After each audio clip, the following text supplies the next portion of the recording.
बॉलीवुड में एक दशक से सक्रिय अभिनेता, निर्माता, निर्देशक, कवि व गायक अभिजीत सिन्हा ने काफ़ी बेहतरीन काम किया हुआ है। गणतंत्र दिवस को लेकर फिल्मी संगम चैनल पर उन्होंने अपने विचार व्यक्त किए। नमस्कार दोस्तों, मेरा नाम अभिजीत सिन्हा है। मैं फिल्म और टीवी इंडस्ट्री में बतौर एक्टर, राइटर, डायरेक्टर काम करता हूं।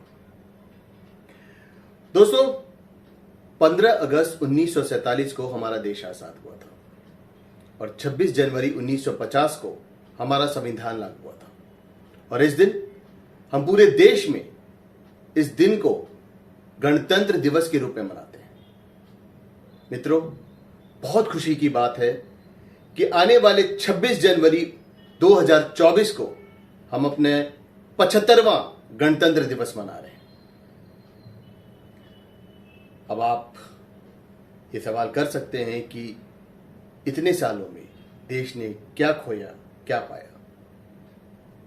शायद कुछ खोया होगा, लेकिन पाया बहुत कुछ है। हर क्षेत्र में, चाहे वो टेक्नोलॉजी हो, फाइनेंस हो, सिक्योरिटी हो या इकोनॉमी हो, देश लगातार आगे बढ़ रहा है। और इसी वजह से पूरा विश्व भारत को एक नए रूप में देख रहा है। ये नया भारत है। पूरे विश्व के नजरों में हमारी एक नई पहचान, नई इज्जत बनी हुई है। मित्रों, मैं अपने आसपास जब देखता हूं तो 26 जनवरी को लोग महज छुट्टी का दिन समझ के मनाते हैं। उनके लिए बस एक जस्ट अनदर हॉलीडे है। लेकिन ऐसा नहीं है। अगर हर भारतवासी संविधान की महत्व को समझता है, अपने राइट्स के बारे में जानता है और अपने राइट्स को सही तरीके से इस्तेमाल करता है, तो उसे यह पता चलेगा कि गणतंत्र दिवस कितना खास और कितना महत्वपूर्ण है। देश में पिछले 75 सालों में बहुत कुछ बदला है। समाज बदला है, लोग बदले हैं, लोगों की सोच बदली है। आप सोशल मीडिया के थ्रू कई तरीके की बातें सुनते होंगे, समझते होंगे और उस पर विचार भी करते होंगे। रोजगार के आयाम बढ़े हैं। कई लोगों को शिकायतें हैं बेरोजगारी को लेके, अशिक्षा को लेके। देश में सरकार निरंतर जनता के लिए काम कर रही है और सारी सरकारों ने काम किया है। मैं किसी व्यक्ति विशेष या किसी पार्टी विशेष की बात नहीं कर रहा हूं। हर सरकार ने शिक्षा के प्रति, रोजगार के प्रति, डिफेंस के प्रति, इकोनॉमी के प्रति, टेक्नोलॉजी के प्रति जागरूकता दिखाई है और लगातार भारत जो है वो तरक्की कर रहा है। आज सरकार ने मंदिर, मस्जिद, गुरुद्वारा और चर्च नए सिरे से बनवाने की कोशिश की है। इससे रिलीजियस टूरिज्म बढ़ेगा।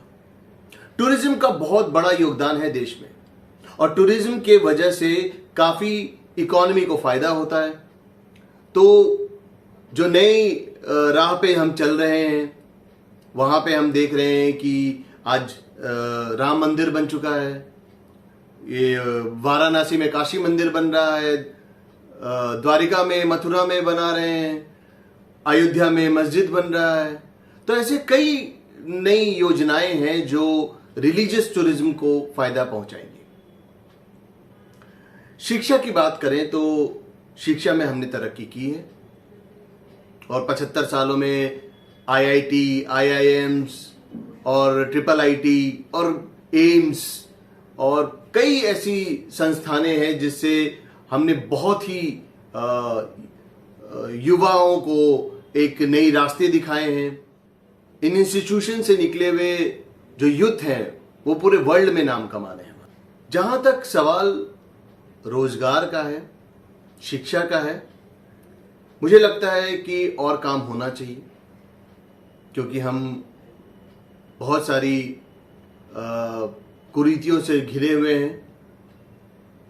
देश में कुछ समस्याएं भी हैं, नक्सलवाद, लिंग भेद और स्वच्छता बहुत ज़रूरी है, जो अभी काफ़ी उस पर जोर दिया जा रहा है।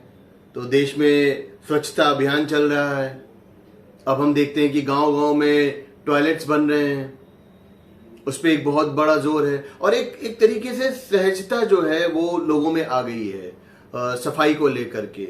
और स्वच्छ भारत अभियान जो है वो मेरे हिसाब से काफ़ी कारगर साबित हुआ है। शिक्षा की जहां तक बात करें, और उस पर जोर होना चाहिए। नए टीचर्स की बहाली होनी चाहिए, स्टैंडर्ड बढ़ाना चाहिए एजुकेशन सिस्टम का, और स्किल बेस्ड एजुकेशन सिस्टम पे काम होना चाहिए।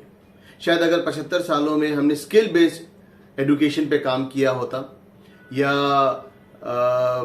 आत्मनिर्भर भारत की ओर हम बढ़े हैं, तो ये एक नई राह है और मेरे ख्याल से हम एक सही दिशा में बढ़ रहे हैं। बहुत बहुत धन्यवाद। सारे भारतवासियों को गणतंत्र दिवस की बहुत बहुत शुभकामनाएं।